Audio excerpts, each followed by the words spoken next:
Cette histoire commence par une dernière déclaration juridique, froide, qui a détruit pour toujours la façade publique d'une famille. Dans son testament, Joan Crawford ne laissa rien à deux de ses 4 enfants. Ce n'était pas un oubli, ce n'était pas un accident.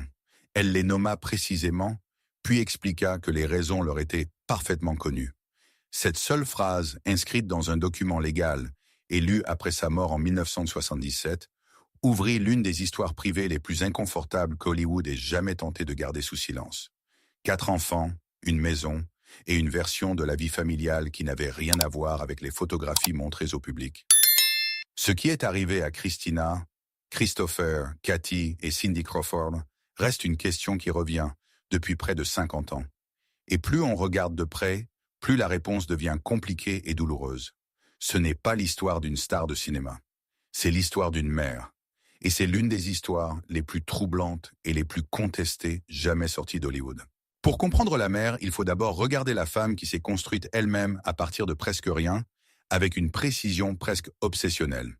Segment 6. Joan Crawford, la femme derrière l'image.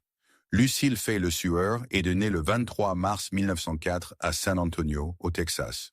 Pourtant, Joan Crawford elle-même donna pendant des années différentes dates de naissance, affirmant parfois être née en 1906, voire en 1908. Cette habitude en disait long sur son rapport à son propre passé. Elle préférait la version qui servait le mieux l'image qu'elle voulait projeter. Son enfance ne fut pas facile. Son père quitta la famille avant qu'elle puisse garder de lui un véritable souvenir. Sa mère se remaria avec un homme nommé Henri Cassin, et pendant quelques années, Lucille utilisa le nom de Billy Cassin. Mais même cette apparente stabilité ne dura pas. Quand les affaires de Cassin s'effondrèrent et que ses parents se séparèrent de nouveau, Lucille dut en grande partie se débrouiller seule. Elle travailla comme blanchisseuse et serveuse pour aider à payer ses études. Dès le début, elle fut quelqu'un qui apprit à survivre par la seule force de sa volonté. Au début des années 1920, elle entra dans le monde de la danse et des petits spectacles de scène, et en 1925, elle était déjà à Hollywood, sous contrat avec Metro-Goldwyn-Mayer. Le studio organisa un concours public pour lui donner un nouveau nom. Lucille Le Sueur était jugée trop difficile, trop étranger, et le nom gagnant fut Joan Crawford. On dit qu'au début, elle détestait ce nom, parce qu'elle trouvait qu'il sonnait trop comme crawfish, l'écrevisse en anglais. Malgré cela, elle commença à l'utiliser, s'y adapta, puis finit par devenir entièrement Joan Crawford. À la fin des années 1920 et tout au long des années 1930, elle travailla sans relâche.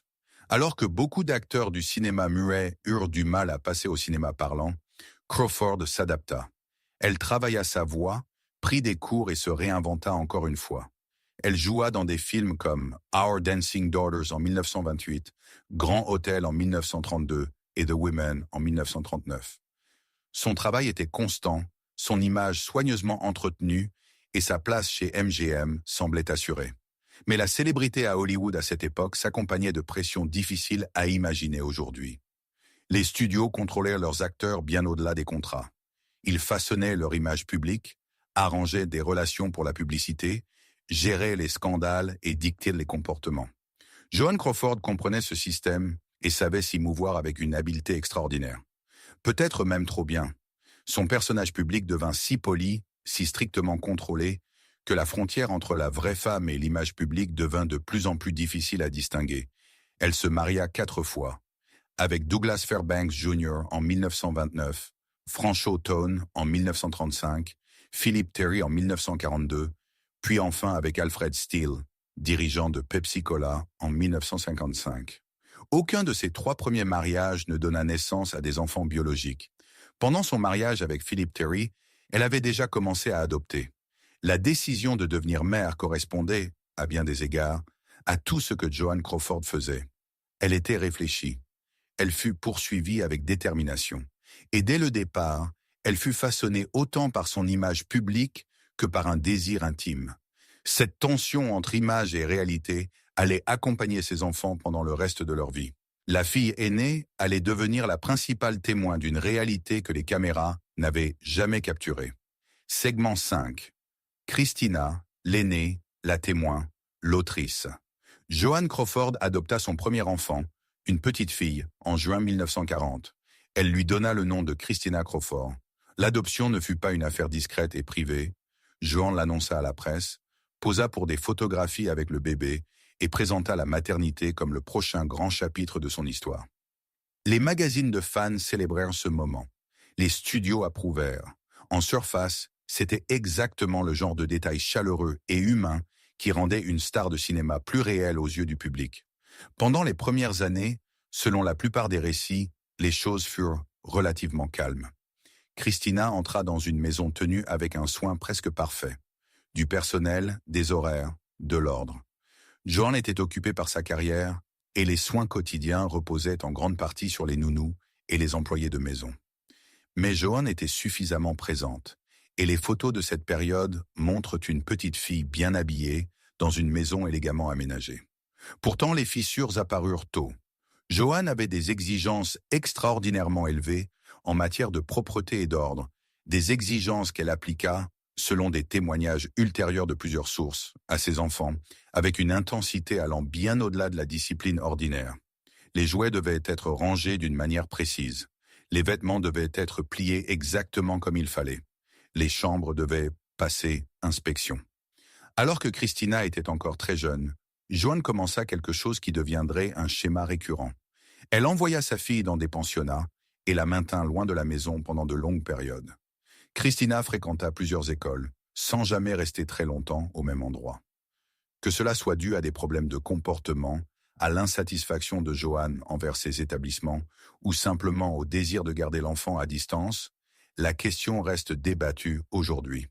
En 1947, Joan adopta un deuxième enfant, un garçon auquel elle donna le nom de Christopher Crawford. À peu près à la même période, elle adopta aussi les jumelles Cathy et Cindy, créant ainsi une famille de 4 enfants. Mais c'est la relation entre Joan et Christina qui allait finir par définir la manière dont le public comprendrait la maternité de Crawford. Plus Christina grandissait, plus la tension entre elles augmentait.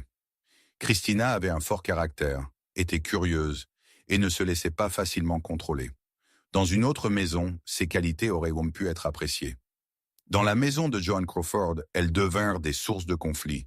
Il y avait des punitions qui, selon les standards de n'importe quelle époque, dépassaient à la simple discipline. Il y avait des périodes d'isolement, des restrictions, et ce que Christina décrirait plus tard comme une maison gouvernée, autant par la peur que par l'amour.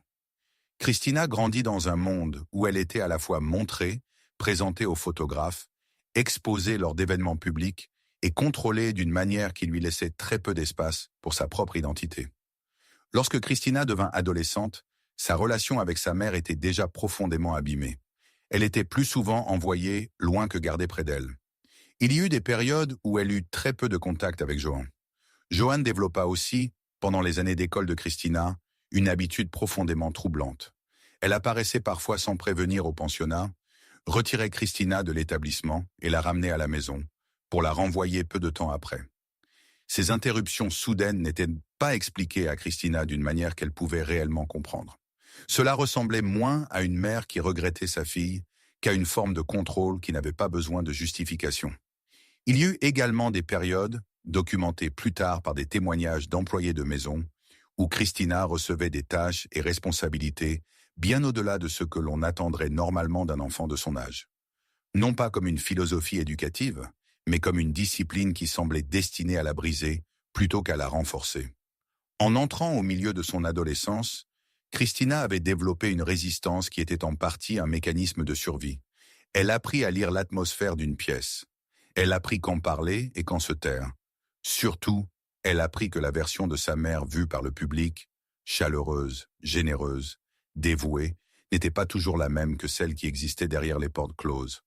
En 1955, alors que Christina était adolescente, on découvrit qu'elle avait des contacts avec un jeune homme que Joan n'approuvait pas. La réaction de Joan fut rapide et extrême. Christina fut retirée de son école et placée dans une série d'institutions de plus en plus strictes. Les détails exacts de ce qui se passa pendant cette période, ainsi que la nature précise des lieux où Christina fut envoyée, furent décrits par elle dans ses propres écrits comme des années profondément difficiles. En 1978, un an après la mort de Joan Crawford, Christina publia ses mémoires. Le livre s'intitulait « Mommy Dearest ». Ce n'était pas un récit tendre, Christina décrivait une enfance marquée par l'instabilité, par des punitions qui pouvaient arriver sans avertissement, par une mère dont le comportement pouvait changer de façon dramatique et sans raison apparente. Elle décrivait des incidents précis, dont celui impliquant des cintres métalliques, qui devint sans doute le détail le plus commenté de tout le livre. Elle décrivait aussi une maison où l'amour semblait conditionnel et la peur constante. Le livre provoqua immédiatement une énorme sensation. Les représentants de la succession de Joan Crawford, ainsi que beaucoup de ses amis et collègues de longue date, réagirent vivement. Ils qualifièrent le livre d'exagéré, de vengeur, de trahison. Mais il y eut aussi des personnes qui dirent croire Christina, d'anciens employés de maison, des gens qui avaient passé du temps dans cette famille. Et au fil des années, son récit acquit un poids qu'une pure invention conserve rarement. L'adaptation cinématographique de 1981, avec Faye Dunaway dans le rôle principal, transforma Mommie Dearest en quelque chose d'un peu différent du livre. Par moments plus théâtral, et reçu par une partie du public comme un divertissement sombre plutôt que comme un témoignage sérieux. Cela compliqua l'histoire de Christina d'une manière dont elle parla plus tard avec une frustration évidente. Les moments les plus extrêmes du film devinrent des raccourcis culturels, rendant plus difficile la prise au sérieux des expériences réelles de Christina, souvent éclipsée par l'impression laissée par l'interprétation de Dunaway. Christina devint plus tard une défenseuse des droits des enfants et une voix publique sur les questions liées à ce qu'elle avait elle-même vécu. Pendant plusieurs décennies, elle maintint de manière constante, sans changement notable de position, que ses souvenirs étaient vrais. Elle survécut. Mais le prix de cette survie, les années pendant lesquelles sa parole fut publiquement mise en doute, la complexité de vivre comme la critique la plus célèbre de sa propre mère célèbre, fut un poids qu'elle porta jusqu'à la fin de sa vie. Alors qu'un enfant prit la parole, l'autre traversa une vie marquée par une destruction silencieuse et une disparition presque totale du regard public. Segment 4. Christopher, le fils qu'elle ne parvint pas à garder. L'histoire de Christopher Crawford commence dans la confusion et se termine presque dans un silence complet. Et c'est précisément pour cette raison qu'elle est, à sa manière, l'une des parties les plus discrètement dévastatrices de cette histoire familiale. Joan adopta Christopher en 1947, peu après avoir adopté Christina. Pendant un temps, il fut présenté au public de manière similaire à Christina, comme une preuve supplémentaire de la chaleur maternelle de Joan et de son désir d'offrir un bon foyer à des enfants. Ce que furent de ses premières années du point de vue de Christopher n'a jamais été raconté en détail. Contrairement à Christina, Christopher n'écrivit pas de mémoire. Il ne donna pas de longues interviews. Il ne devint pas durablement une figure publique. Son histoire existe donc surtout par fragments dans ce que Christina écrivit à son sujet, dans ce que d'autres rapportèrent et dans les rares aperçus conservés dans les récits de l'époque. Une chose semble pourtant claire.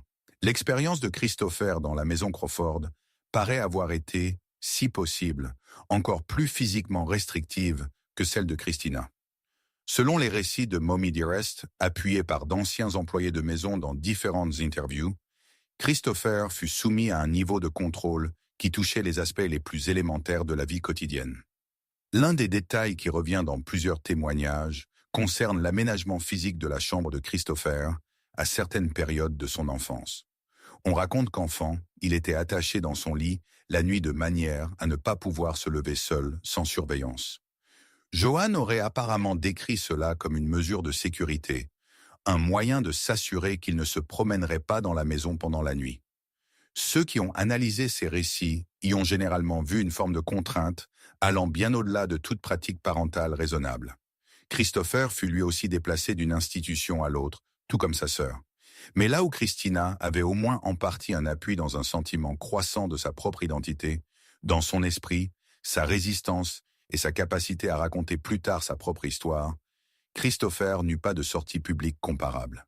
Christina décrivit avec un certain détail une période du début de l'adolescence de Christopher. Joan avait alors développé une façon de le traiter qui semblait osciller entre une sévérité consciente et une tendresse soudaine et inattendue. Cette imprévisibilité était, à certains égards, plus déstabilisante qu'une dureté constante. Les enfants peuvent apprendre à évoluer dans un monde de règles. Il est beaucoup plus difficile d'évoluer dans un monde où les règles changent sans prévenir. Christopher grandit et, Adulte, se retira largement de la vie publique. Il ne soutint pas clairement le récit de Christina en public, mais ne le nia pas non plus.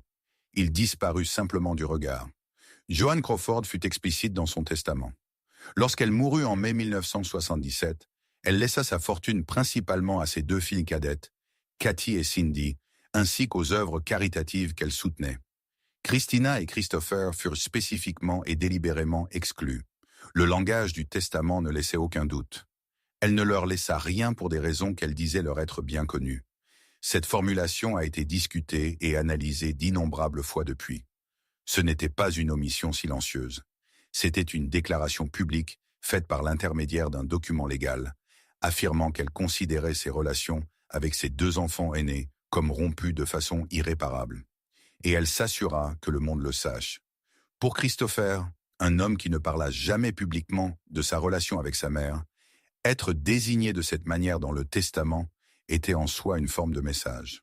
Cela confirmait au minimum que, quoi qu'il se soit passé entre eux, Joan ne considérait pas la situation comme réglée. Dans les décennies suivantes, Christopher resta hors de portée de l'opinion publique.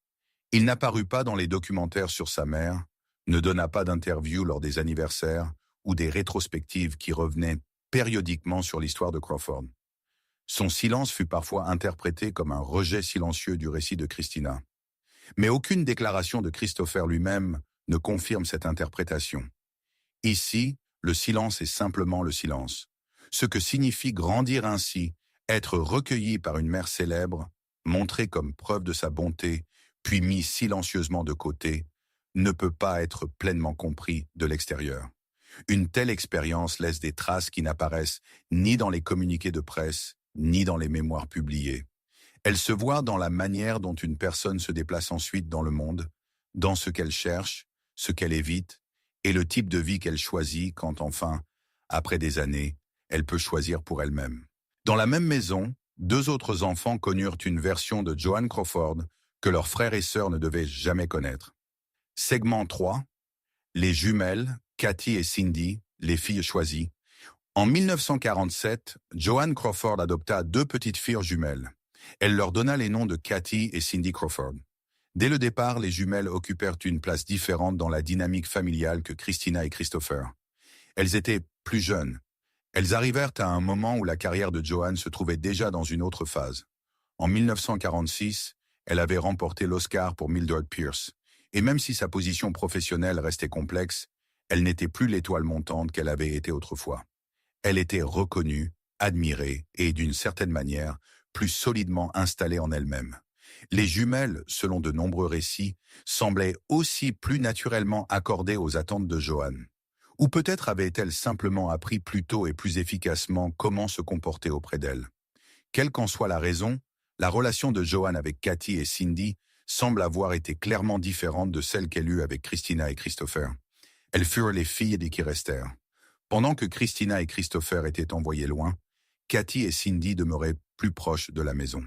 Pendant que Christina et Christopher entraient en conflit ouvert avec leur mère, Kathy et Cindy apprirent à exister dans le monde de Joan, selon les conditions de Joan. Cela ne signifie pas que leur enfance fut dépourvue de difficultés.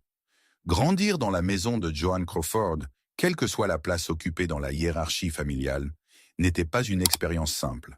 Les standards, les attentes, la pression de maintenir une certaine image, tout cela existait aussi pour Kathy et Cindy, comme pour leurs aînés.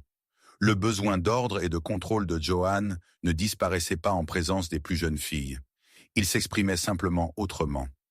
Dès leur plus jeune âge, les jumelles furent formées à la présentation. Elles apprirent comment se comporter en public, comment parler aux adultes, comment se tenir d'une manière qui reflétait bien leur mère. Dans une maison aussi observée publiquement que celle de Joan Crawford, les enfants jouaient, en un sens, toujours un rôle, toujours conscientes qu'elles pouvaient être vues, photographiées, décrites. Mais il existe une différence importante entre une maison exigeante et une maison marquée par le traitement constant et ciblé que Christina décrivit comme sa propre expérience. Selon les récits disponibles, Kathy et Cindy furent largement épargnées par le pire de ce que leurs aînés traversèrent. Après la publication de Mommy Dearest et l'explosion de la controverse publique, Cathy et Cindy firent partie de ceux qui contestèrent la description que Christina donnait de leur mère. Elles parlèrent d'une femme exigeante, oui, mais aussi aimante. Une femme qui leur avait offert des chances qu'elles n'auraient peut-être jamais eues autrement. Une femme qui se souciait profondément d'elles. Leur opposition au récit de Christina ne semblait pas relever seulement d'une loyauté défensive. Elle semblait enracinée dans des souvenirs réellement différents de la même femme. Et c'est peut-être l'élément le plus déroutant de toute l'histoire de la famille Crawford. 4 enfants élevés dans la même maison par la même mère, et 4 perspectives qui mènent à des histoires fondamentalement différentes de ce qu'a été cette expérience. Il est tentant de conclure qu'une version doit forcément être fausse. Mais la conclusion la plus honnête est beaucoup plus compliquée. Joan Crawford ne traitait pas ses enfants de la même façon. Son comportement changeait selon l'enfant, selon son humeur, selon la dynamique particulière de chaque relation. Les enfants arrivés en premier, Christina et Christopher, connurent les bords les plus coupants d'une maison qui s'était peut-être un peu adoucie au moment où les jumelles furent assez grandes pour former des souvenirs durables.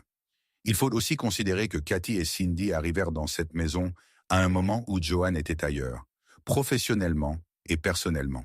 Elle avait un Oscar. Elle possédait un certain niveau de sécurité qu'elle n'avait pas toujours ressenti auparavant. Elle était plus âgée, et peut-être, dans un sens limité, plus stable. Rien de cela ne change ce que les enfants plus âgés ont vécu, mais cela aide à expliquer pourquoi 4 personnes, ayant partagé une enfance, ont pu conserver des souvenirs si différents. Les 2 filles cadettes furent nommées bénéficiaires dans le testament de Joan, le même testament qui excluait spécifiquement Christina et Christopher. Ce choix, fait à la fin de la vie de Joan, confirmait ce que la dynamique interne de la famille suggérait depuis longtemps. Dans la façon dont Joan Crawford comprenait sa propre famille, il y avait les enfants qu'elle gardait et les enfants qu'elle laissait partir. Cette division portait pour Cathy et Cindy son propre poids compliqué. Être du côté qui reçoit l'amour maternel, tout en sachant que ce même amour a été refusé à ses frères et sœurs, n'est pas un héritage simple. C'est quelque chose de plus silencieux et de plus difficile à porter que cela peut sembler de l'extérieur. Il n'existe pas de façon facile de conserver des sentiments chaleureux pour un parent quand les personnes les plus proches de vous ont vécu ce même parent d'une manière si différente. Cathy et Cindy ont-elles jamais affronté cette fracture en privé? Elles seules le savent. De l'extérieur, ce que l'on peut voir, c'est qu'elles choisirent pendant des décennies de protéger la mémoire de leur mère plutôt que de la compliquer. Cathy Crawford se maria et construisit une vie largement privée.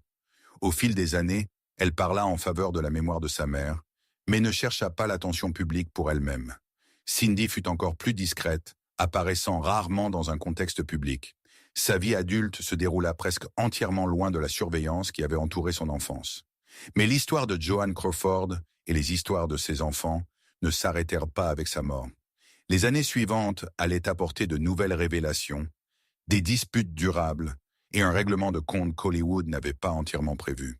La mort de l'icône déclencha un règlement de compte public qui força le monde à repenser tout ce qu'il croyait savoir. Segment 2. Le testament, le livre et le règlement de compte.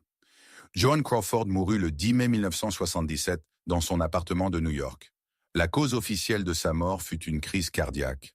Selon l'année de naissance qu'elle utilisait le plus souvent dans la dernière partie de sa vie, elle avait 72 ans. Elle passa ses dernières années largement retirée de la vie publique. Sa dernière apparition au cinéma avait eu lieu en 1970 dans le film d'horreur Trog, largement considéré comme l'un des points les plus bas pour toutes les personnes impliquées. Son 4e mari, Alfred Steele, mourut en 1959, la laissant avec des dettes importantes et un siège au conseil d'administration de Pepsi Cola, qu'elle conserva pendant des années à la fois par nécessité pratique et comme signe de sa pertinence continue. Au milieu des années 1970, même ce lien fut rompu d'une manière qui, selon certains récits, lui parut humiliante. Dans son appartement new-yorkais, durant les dernières années de sa vie, Joan était, selon de nombreux témoignages, une figure isolée. Elle dépendait d'un petit cercle d'employés et d'amis de confiance. Sa santé se détériora fortement et elle s'appuya de plus en plus sur l'alcool, une lutte qui l'avait accompagnée pendant de nombreuses années. Dans ces dernières années, elle parla aussi de sa foi dans la science chrétienne, et dans les jours précédant sa mort, elle aurait refusé certaines formes de soins médicaux pour des raisons religieuses. Lorsque le testament fut lu, l'exclusion de Christina et Christopher fut le détail qui attira immédiatement l'attention. Elle était écrite clairement, dans un langage montrant que l'exclusion était intentionnelle, personnelle et définitive. Elle écrivit qu'elle ne leur laissait rien pour des raisons qui leur étaient nées bien connues. Christina apprit son exclusion à peu près en même temps que le reste du monde, et dans les mois qui suivirent, elle commença à écrire. Mommie Dearest parut en octobre 1978, environ 18 mois après la mort de Joan Crawford. Le livre devint immédiatement un best-seller. Les lecteurs qui avaient grandi en regardant Joan Crawford à l'écran furent invités à envisager une version totalement différente de la femme qu'ils croyaient connaître. Non pas la star impeccablement habillée des magazines de fans, mais une personne privée dont le comportement à la maison ressemblait peu à son personnage public. La réaction fut vive et presque immédiatement divisée. Les amis de longue date de Crawford se levèrent pour défendre sa mémoire.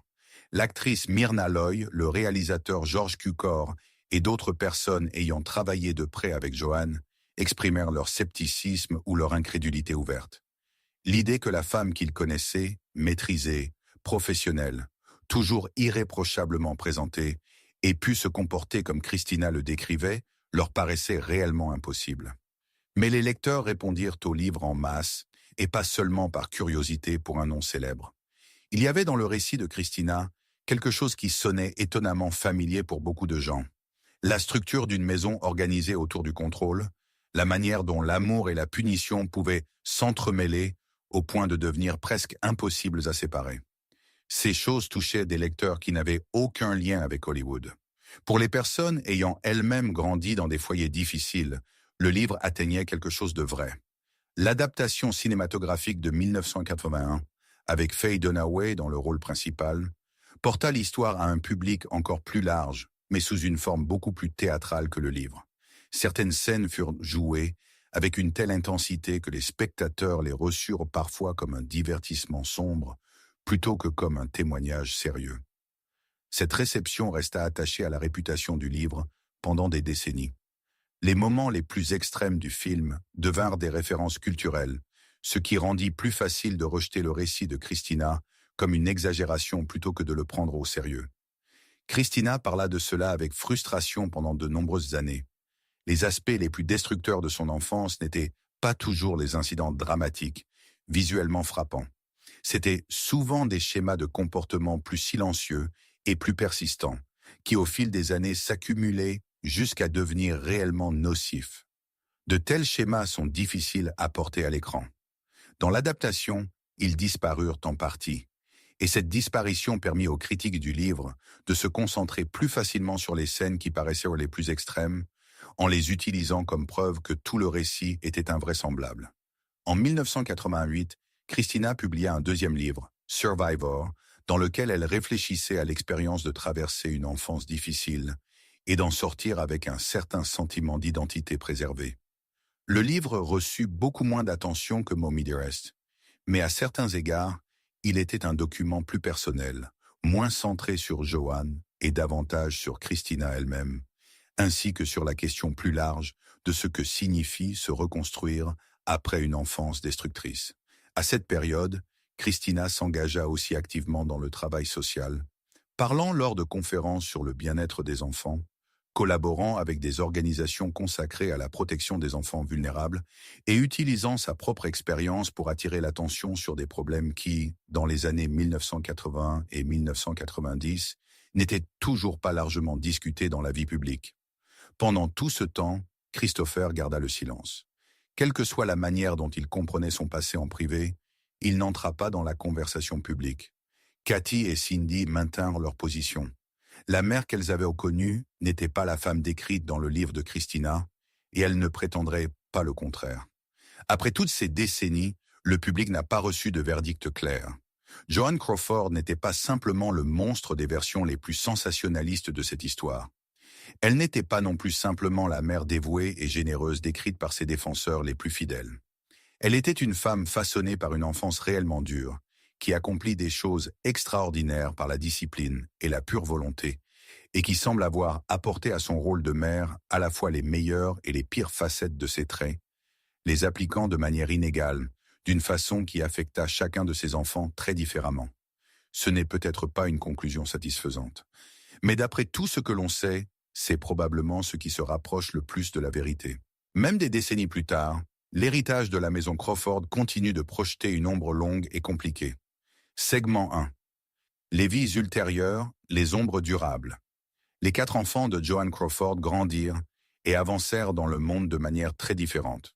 Lorsqu'ils entrèrent dans les dernières phases de leur vie, chacun ayant construit, à des degrés divers, une version de sa propre existence, l'histoire qu'ils partageaient était depuis longtemps devenue quelque chose de plus grand que ce que l'un d'eux pouvait entièrement contrôler ou contenir. Christina Crawford, née en 1939, est celle dont la vie resta la plus visible publiquement. Après Mommy Dearest et ses longues répercussions, elle continua à écrire, à parler en public et à militer. En 1981, elle traversa une grave crise de santé, un accident vasculaire cérébral, suivi d'une longue et difficile convalescence qui aurait facilement pu la réduire au silence pour toujours. Ce ne fut pas le cas. Elle revint, continua à travailler et continua à participer à la conversation publique autour de sa propre histoire avec une constance difficile à ignorer, quelle que soit la manière dont on juge son récit. Pendant les nombreuses décennies qui suivirent la publication du livre, Christina parla à plusieurs reprises de ce que signifiait grandir dans une maison où l'image extérieure et la réalité intérieure étaient si complètement séparées. Du dommage particulier causé au fait d'être une enfant à la fois exhibée au monde et contrôlée d'une manière qui laissait presque aucun espace à un véritable soi. De la façon dont ce type d'expérience laisse une trace particulière, pas toujours visible de l'extérieur, mais présente profondément dans la vie adulte. Elle parla aussi, peut-être de manière plus surprenante, du processus consistant à essayer de comprendre sa mère comme un être humain entier, et pas seulement comme la source de sa propre douleur. Ce n'est pas un adoucissement de son récit.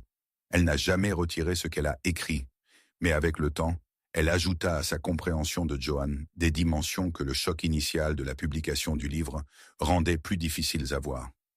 Elle reconnut que Joan Crawford elle-même avait été une personne blessée par sa propre enfance, par une industrie qui utilisait les gens puis les rejetait sans sentiment, par des mariages qui s'étaient effondrés, par la pression constante de maintenir un personnage public qui n'était jamais entièrement réel.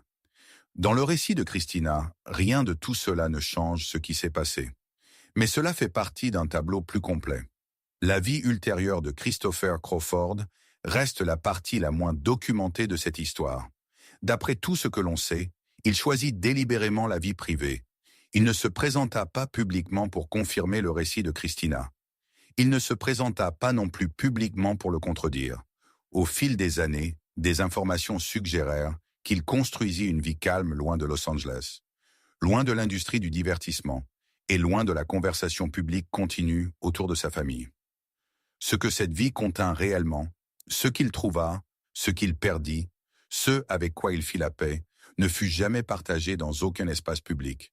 Son nom apparaît parfois dans des articles et des documentaires sur Joan Crawford, presque toujours dans le contexte du testament et de l'exclusion, et presque toujours brièvement. Pour autant qu'on le sache, il ne donna jamais d'interview dans laquelle il parlait longuement de son enfance ou de sa mère. Ce silence prolongé est en soi une sorte de déclaration sur ce que cette expérience lui a coûté, même si la nature exacte de ce coût demeure privée. Cathy Crawford se maria et mena une vie largement domestique, éloignée de l'attention publique. Au fil des années, elle apparut dans différents documentaires et interviews, le plus souvent dans le rôle de défenseuse de l'héritage de sa mère, et elle le fit de manière constante et apparemment convaincue. Ses souvenirs de Joan Crawford sont plus chaleureux que ceux de Christina, et elle ne donna jamais signe de vouloir changer cette position. Cette chaleur signifie-t-elle une expérience réellement différente de la même maison, ou quelque chose de plus compliqué? C'est une question à laquelle il est impossible de répondre de l'extérieur. Cindy Crawford fut encore plus retirée que sa sœur jumelle. Sa vie adulte se déroula presque entièrement hors du regard public. Elle fut mentionnée dans des récits sur la famille, mais rarement citée directement, rarement présente dans des documentaires. Et pour autant qu'on puisse le déterminer, elle ne participa pas durablement au débat public sur l'héritage de sa mère. Dans un sens important, elle est la plus privée des 4. Et dans une histoire définie par le choc entre publicité et intimité, Ce retrait est en lui-même significatif.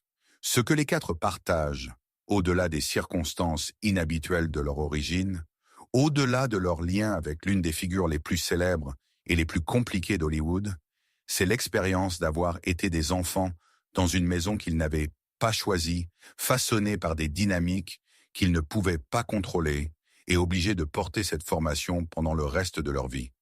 Ils étaient des enfants quand cela s'est produit. C'est le fait qui se trouve au centre de toute cette histoire, sous tous les débats, les récits concurrents et les décennies de querelles publiques. Quelle qu'ait été l'intention de Joan Crawford, quoi qu'elle ait cru d'elle-même en tant que mère, quelle que soit la version des événements la plus proche de la vérité, 4 enfants ont grandi dans cette maison et 4 vies ont été façonnées par elle d'une manière qu'aucun passage du temps n'a pu entièrement défaire. Il faut aussi remarquer à quel point les histoires comme celle-ci trouvent rarement une véritable résolution. Il n'y a pas de scène finale. Il n'y a pas de moment où le dossier est définitivement rectifié, où tout le monde s'accorde sur ce qui s'est passé et où la famille peut simplement avancer. Les enfants Crawford ont vécu toute leur vie adulte avec l'absence d'une telle résolution, en sachant que le débat sur leur propre enfance fut mené pendant des décennies, en grande partie par des inconnus. Des journalistes, des critiques de cinéma, des documentaristes et de simples spectateurs donnèrent leur avis sur ce qui s'était passé dans cette maison. Les personnes qui y avaient réellement vécu eurent très peu de contrôle sur la façon dont ces conclusions furent tirées. C'est la partie de l'histoire qui ne fait pas débat. Elle ne l'a jamais fait. Joan Crawford mourut en 1977, mais la conversation autour d'elle et autour des 4 personnes qu'elle appelait ses enfants ne s'est jamais vraiment arrêtée. Au contraire, elle est devenue plus complexe avec le temps, à mesure que la culture a développé un vocabulaire plus attentif pour parler de l'enfance, de la famille et de la manière dont la célébrité peut déformer tout ce qu'elle touche. Christina Crawford est aujourd'hui octogénaire. Le livre qu'elle a écrit il y a plus de 4 décennies est toujours disponible, toujours lu, toujours discuté. Le film qui en a été tiré est toujours regardé et commenté. De cette manière compliquée par laquelle quelque chose peut être à la fois culturellement important et profondément réducteur. Christopher, Cathy et Cindy ont chacun, à leur façon, traversé le monde façonné par ce dont ils venaient, portant cela, parfois silencieusement, parfois moins silencieusement, dans des vies qui, au bout du compte, leur appartenaient. Quand on regarde tout cela ensemble, ce qui reste est quelque chose de plus grand qu'un scandale hollywoodien et de plus complexe qu'une simple histoire de parents abusifs. C'est une histoire sur l'écart entre l'image publique et la réalité privée, un écart qui exista dans la vie de Joan Crawford à une échelle presque inimaginable. C'est une histoire sur ce que les enfants héritent des adultes qui les élèvent, qu'ils le veuillent ou non. Et c'est une histoire sur ce que signifie survivre à quelque chose de difficile, puis décider, une fois adulte et enfin libre de faire ses propres choix, quoi faire de cette survie. Il n'y a pas de réponse facile ici, il n'y en a jamais eu. Mais les questions, sur l'amour, sur la blessure, sur ce que nous devons aux enfants confiés à notre garde, ne deviennent pas moins importantes avec le temps. Elles deviennent plus importantes. Joan Crawford n'est plus là depuis presque 50 ans. Ses enfants sont aujourd'hui âgés, ou certains sont déjà partis. Et pourtant, cette histoire demeure, parce que sous toute la célébrité, les photographies et l'image soigneusement construite, c'est une histoire de famille. Et la famille, pour le meilleur ou pour le pire, est quelque chose dont chacun de nous sait quelque chose. Si cette histoire a changé votre façon de regarder les légendes d'Hollywood et les vies privées cachées derrière l'écran, abonnez-vous et laissez un like à notre chaîne. Nous nous consacrons à révéler les histoires que l'on a tant essayé d'enterrer. Rejoignez-nous alors que nous continuons à explorer la vérité derrière les icônes. Notre prochaine enquête sera révélée très bientôt. Aimez et suivez pour rester connectés au passé.